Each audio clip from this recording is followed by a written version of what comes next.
I woke up to tubes down my throat and a machine beeping beside my ear. My ribs were cracked. My legs were in traction. My face was half bandaged and dry from blood. I was in the ICU alone. The nurse told me I had survived a high-speed collision. A hit from the side. Glass had gone through my shoulder. I'd lost a lot of blood, but I was lucky to be alive. She said I'd been unconscious for almost 19 hours. Then she said something else, gently. Your family was here, but they left early. They left. I blinked through tears, pain searing down my spine. The door was already closing. The next day, a different doctor came in with a clipboard. He looked concerned. Your father signed your release forms this morning. We tried to explain it was against medical advice, but he insisted. My voice cracked. I'm not ready to leave. I know, he replied, quiet and ashamed. But we can't stop him. He's your legal guardian. He said your family couldn't afford another day in this ward. I was still bleeding, still on oxygen, still dizzy every time I moved. But by that afternoon, I was discharged, dragged out in a wheelchair with my 4 pulled early and my stitches still fresh. They didn't even bring clothes, just handed me my phone, a crumpled hoodie, and a cab number. No one came to get me. I lay on the couch for the next 3 days, feverish, weak, alone. Every time I moved, I saw black spots. Then, on the 4th day, I opened Instagram. My jaw clenched. They were on vacation. Matching outfits. Sun hats. My little brother holding a smoothie in front of a resort pool. My mom posing with wine by the ocean. My dad grinning like nothing had happened. The caption said, "Much needed family getaway after a long week. Grateful for health, sun, and peace." Health? Peace? I lay on the couch, still unable to walk. My wounds had barely scabbed. My hospital bracelet was still on, and they were clinking glasses in a villa. That was the moment something shifted in me. Something small but permanent. I stopped crying. I stopped waiting. I picked up my phone and made a call. By the time they came back, I was gone. And when they opened the door to my room, someone else opened it for them. The screaming started right away, but it was too late. My name is Selena, and from wherever you're watching this video, stay with me, because this isn't a story about survival. It's about what happens when the one you left behind learns how to stand again. And this time, I wasn't standing for anyone but myself. My dad has always said the same thing about me. Selena's the strong one. She'll bounce back. It sounded like a compliment when I was younger. At 6, when I broke my arm and didn't cry. At 10, when I stayed home sick with the flu, so my parents could take my brother to his robotics camp. At 14, when they left me with an old neighbor during Christmas because flights were too expensive for 4. I was always the one who'd understand. The one who didn't need things. The one who knew better. My little brother, Noah, got new shoes every semester. I got hand-me-downs. He got cake and balloons. I got, "We'll celebrate next week." He got space to mess up. I got silence when I succeeded. "You're independent, Selena. That's a good thing," Dad said once. And for years I believed him, even after I paid my own way through community college. Even after I started covering my own medical bills at 19. Even after I skipped my senior prom to babysit Noah when they forgot he had school off. Every time I wanted to speak up, I told myself, they're doing their best. But that ICU visit? That broke the last excuse. They didn't forget me. They abandoned me because it was cheaper. Dad signed me out of hospital while I was still leaking blood from my chest and couldn't walk to the bathroom, just to save on a few days' worth of hospital charges. 3 days later, they were sipping cocktails in the Maldives. Not once had they checked on me. No calls. No messages. Not even a bottle of water left behind. I would have starved if it weren't for my neighbor, Jen, a 60-year-old widow who heard me groaning through the wall and brought soup, clean towels, and painkillers. She sat beside me while I vomited into a bucket and whispered, "This is not what love looks like, sweetheart." I nodded, but deep down I didn't fully believe it until I saw the vacation photos. They took Noah. They took champagne. They took peace and left me with fever and torn stitches. And when they came back, they didn't call. They didn't knock. They didn't ask if I was home. They unlocked the front door of the house they thought was still theirs, because technically the lease was under my dad's name, and barged right in with new shopping bags and $1,000 suitcase rolling behind them. But they didn't find me on the couch. They found a woman in scrubs holding a clipboard. She looked them in the eye and said, "Can I help you?" They screamed, "Mom first, then Dad." Noah stood frozen in the doorway, holding his pool float. But the woman didn't flinch. She smiled. "Oh, you must be the guests. Selena told us to expect a reaction." And that's when it really began. The woman at the door didn't even flinch when my mom started yelling, "Where is Selena? Why are you in our house?" She stood calmly, clipboard in hand, in full nurse scrubs. "This isn't your house. I'm the new tenant." My dad pushed past her, red-faced. "That's impossible. This lease is in my name." She nodded. "It was until last month." They turned to the living room and froze. All the furniture was different. Neutral, minimalist. No family photos, no mismatched couches. None of the old stuff they'd left behind when they flew out for their luxury escape. Their voices cracked over each other in disbelief. "Where's the blue sofa? Who moved the mirror? What happened to our things?" The tenant, her name was Rochelle, gestured to the hallway. Everything was removed. Legally, with signed authorization. My dad pulled out his phone, pacing. "I'll call Selena. She doesn't have the right to do this. I'm taking this to court."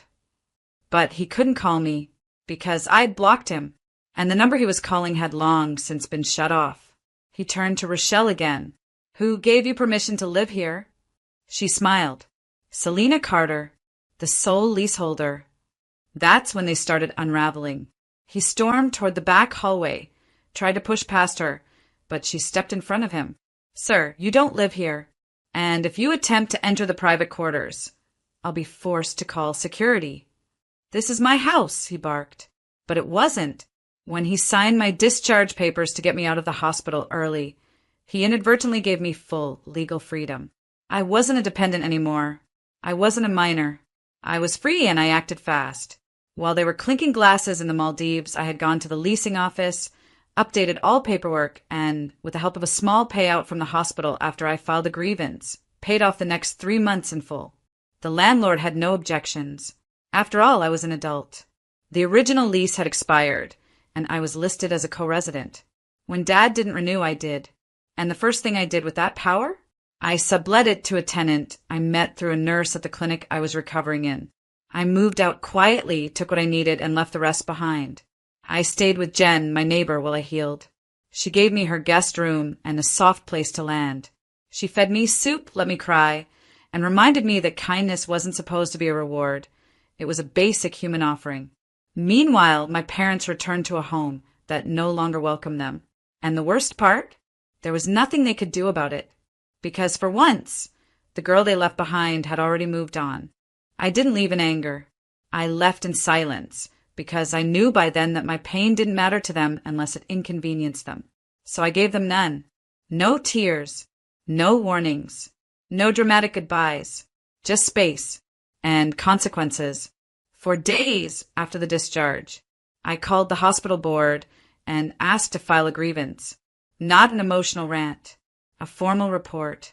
I was discharged from the ICU against medical advice, I told the administrator calmly, while still unable to walk, sit upright, or control my pain. I have documentation, photos, and the nurse's incident notes. I believe my life was endangered by someone else's decision. There was a long silence on the other end of the phone. "You're the patient who was released on February 12th. "Yes. We'll be launching an internal review immediately." And they did. I sent the screenshots of Dad's text. "You're coming home today." No discussion. I sent the insurance form he filled out, scribbled in his barely legible scrawl, opting out of continued care. It was the first time I realized how much power he'd had over me, and how quickly he'd weaponized it to save a few dollars. The same week, I called my bank and asked to remove all joint accounts I had opened 1 year ago with my father listed just in case. I closed it. I opened a new one, locked with 2-factor authentication and a password no one else knew. I changed my credit card, changed my online passwords, checked my name wasn't tied to anything but my own records. Then I called my phone carrier and removed the family plan. A slow erasure. Quiet. Precise. Every click was a step away from them. Then came the apartment. I moved out quietly. Jen helped me box what little I had. My books, my clothes, my laptop. I left behind the rest. The clutter, the memories, the guilt. While my family was posting pictures of beach hammocks and dinner cruises, I was signing the lease renewal and calling in Rochelle, the nurse I met through a recovery support group. She needed a place close to the hospital. I needed someone who wouldn't flinch when my parents came knocking. We both got what we needed. The best part? They never saw it coming. They returned home expecting to walk into their old life. Furniture in place, daughter on the couch, everything frozen in time. But I wasn't frozen anymore. I had melted the illusion of loyalty they'd lived inside. I had stepped off the stage they forced me to perform on. I didn't scream. I didn't beg. I just walked off and took everything that mattered with me. My dad tried to regain control, of course. Angry voicemails, threats, legal bluffing. But it didn't work, because I'd already learned something he never wanted me to know. Freedom doesn't have to be loud. Sometimes it's just locked doors and unanswered calls. And I wasn't just gone. I was finally free. It started with the usual, damage control. My dad called my aunt and uncle first, then my grandmother, then the pastor from our childhood church. Selena's just angry. She's been emotional since the accident. She misunderstood everything. We never abandoned her. We just needed a break. She told the hospital she was fine. Why else would they discharge her? Each sentence twisted just enough to sound reasonable, especially to people who didn't know the full story. And for a moment, it worked. A few relatives sent me cautious texts. He says you signed the release too? Was it just a misunderstanding? Your dad's heartbroken. He said you cut everyone off. I stared at those messages with the same numb disbelief I'd felt when I saw their vacation photos from the ICU. So I did what I should have done months earlier. I told the truth. Not in rage. Not with vengeance. Just with proof. I started with a post. No drama. Just the facts. On February 12th, I was discharged from the ICU after a major car accident. I had multiple broken ribs, a concussion, and torn internal stitches. I was still on painkillers. I could not walk without assistance. I did not ask to leave. My father signed the forms against medical advice to save money. Then I added the photos. My bruised face, swollen and bandaged. The release form. The nurse's written note. Discharge against medical recommendation. Guardian insisted. And finally, a screenshot of my family on vacation 3 days later. Cocktails, palm trees, matching outfits. I didn't add a caption. Didn't need one. The truth was loud enough. Within an hour, the post had 200 shares. By the end of the day, it had thousands. People from all over commented with rage, support, and stories of their own. This is unforgivable. You didn't overreact. You survived. Families like this break people. I'm so glad you left. You're not dramatic. You're brave. My DMs filled with kindness I never expected. Even people from my old church reached out. We always thought your dad was controlling. We just didn't know how much. My mom deleted her Facebook by the next morning. My dad set his profile to private. And my cousin texted me, "What the hell? Your dad's been lying to everyone." But the part that hit hardest? Noah. He messaged me 2 days later. "Noah, Selena, did all that really happen?" Me, yes. "Noah, they told me you were mad at us for no reason. But I saw the hospital pictures." Then, "Noah, I'm sorry I didn't check on you." I stared at his message for a long time. I didn't blame him. He was just a kid, dragged along in their fantasy. But even he could see the truth now. My father hadn't just lost control. He'd lost his mask. And I hadn't shouted to tear it off. I just told the truth. I didn't disappear. I just stopped showing up where I was never truly seen. My recovery wasn't instant. My body still ached. My sleep was uneven. Some nights I'd wake up gasping, heart pounding, convinced I was still trapped in that hospital bed, tubes in my arms, no one beside me. But healing came, slowly, gently. Jen's spare bedroom became more than a safe space. It became my restart button. She treated me like someone who mattered. Not because I did anything for her, just because I existed. That was new. She taught me how to sit in silence and not apologize for it. She let me cry without asking questions. She listened without interrupting. It was in that quiet that I began to rebuild, not just my life, but my sense of self.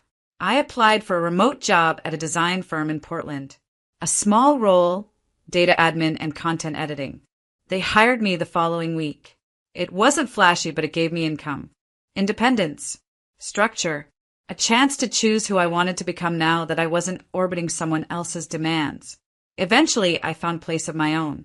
A one-bedroom apartment, tiny kitchen, mismatched floors, a window that caught just enough morning light to keep my new plan alive. But it was mine. No one could take it. No one had keys but me. No one could show up uninvited or demand I sacrifice comfort for someone else's illusion of control.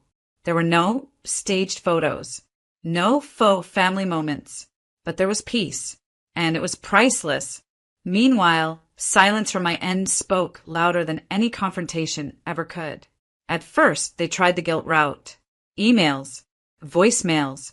Mom even sent a package with a card that said, "Family fights, but we forgive. Come home." Home? They left me on a couch post-ICU and flew to paradise. That wasn't home. That was captivity with better curtains. Then came the flip. Anger disguised as concern. "You've made your point. It's gone on long enough. We all make mistakes, Selena. But you're tearing this family apart." That line made me laugh. Tearing the family apart? I wasn't the one who left my daughter in a medical gown to recover alone. I wasn't the one who lied to every relative and hoped she'd stay silent. I wasn't the one who only noticed someone's value once they stopped being useful.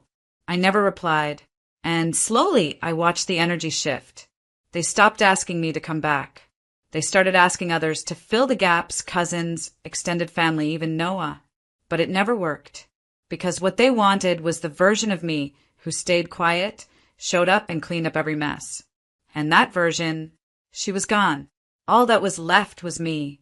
Fully, finally, and for the first time, enough. It came at 6:12 p.m. on a Thursday. A message from a number I deleted long ago, but still recognized by heart. "Dad, we miss you. Can we talk?" 7 words. No apology. No acknowledgement. Just a request. Like I'd disappeared over a mood swing. Like I hadn't bled in silence. Like I hadn't been thrown out of my own recovery to save them money and spare them inconvenience. I stared at it for a long time. Part of me waited for the follow-up message. Something softer. Something human. But that was it. "No, I'm sorry we left you. No, you didn't deserve what happened. Just we miss you. Just can we talk?" It made me wonder, what do they miss? Do they miss me? Or do they miss who I was before I said enough? Do they miss the daughter who paid her own bills so they could cover Noah's tuition? Do they miss the backup plan who smiled through birthdays they forgot? Do they miss the girl who forgave everything because at least they're still here? Because that girl? She's gone. I walked to my bookshelf, pulled down a folder. Inside, my new lease, my updated ID, my job contract, and at the very back, my hospital file, stamped in red, discharged against medical advice. I'd kept it for months, not out of bitterness, out of clarity. That one form taught me more about my worth than 20 years in their house ever did. I walked to my desk, sat down at the window where the sunlight spilled across the room. Then I took a photo, me smiling calm, the lease in one hand, the hospital folder in the other. No tears, no makeup, no filter, just proof. Proof that I was still here, still standing. Without them. I attached the photo and typed one line. "Your silence cost you everything. I'm not coming back." I hit send. Then I blocked the number. Not out of spite. Out of peace. Later that night, I sat with Jen and showed her the message. She didn't say much, just nodded once, slow and proud. "You didn't need them to say sorry," she said. You needed to know you could live without it. She was right. For years, I believed healing had to come with their permission. That closure meant reconciliation. That peace required a mutual understanding. But it didn't. Sometimes, peace looks like a locked door, a quiet evening, and knowing you never needed their love to define your worth. My dad never replied, but I knew he saw the message. The read receipt glared back at me for hours before I blocked it. And I smiled not because I won, but because I'd finally walked away before I bled out trying to prove I was enough. They missed me when I was gone, but they never saw me when I was right there trying. And now, they'd never get that chance again. The apartment is small, but every inch of it is mine. There's a chipped mug by the windowsill, a blanket that still smells faintly like lavender, and a journal open on the table with half-written thoughts in soft pencil. No chaos, no noise, just the quiet hum of the fridge and the sound of me breathing without fear. It's been almost a year since the ICU. 10 months since I left without warning. 3 since the last message. And somehow, without the drama, without the shouting, the silence finally feels like home. This morning, I woke up without pain. Not just physical. The other kind. The kind that lived in my chest for years. The ache that came with always being second to someone else's comfort. That familiar sting of pretending I'm fine while drowning. It's not that I don't think about it. I do. I remember the beeping machines. The nurse's gentle hand. The silence when I realized no one was coming back. But now those memories float by like passing clouds. Visible, but no longer storming through me. Today I wrote in my journal. I used to beg for love in small ways. Through chores. Through silence. Through obedience. Now I love myself loudly. By resting. By choosing. By walking away. I closed the book. No need to write more. I've made new friends. Started a small book club. Picked up freelance work designing covers for authors who, like me, are still learning how to tell their own story. I drink coffee slow. Walk to the park sometimes without music. Let myself be proud of the quiet victories. There's no revenge left in me. Not because they didn't deserve it, but because I don't want to carry their weight anymore. They were the fire, but I was the match that walked away before burning. Jen still checks in, though she's traveling more now. She sends postcards, always handwritten. You saved yourself. That's the story I'll tell when people ask what courage looks like. I keep those cards on my fridge. No family photos. No holiday cards. Just the quiet proof that love can find you, even if it doesn't look like the family you were born into. I haven't heard from my parents since the last message, and I'm okay with that. No more wondering what they're thinking. No more hoping they'll see what they did. No more need to convince them that I mattered. Because I do. Not because they say so. Because I lived. Because I healed. Because I build a life without their approval. I light a candle near the window and sit with my thoughts. I don't cry. I just breathe. And smile. And let go. Not because they ask for forgiveness, but because I no longer need their apology to move forward. They abandoned me when I couldn't walk. And now that I stand tall, they'll never stand beside me again.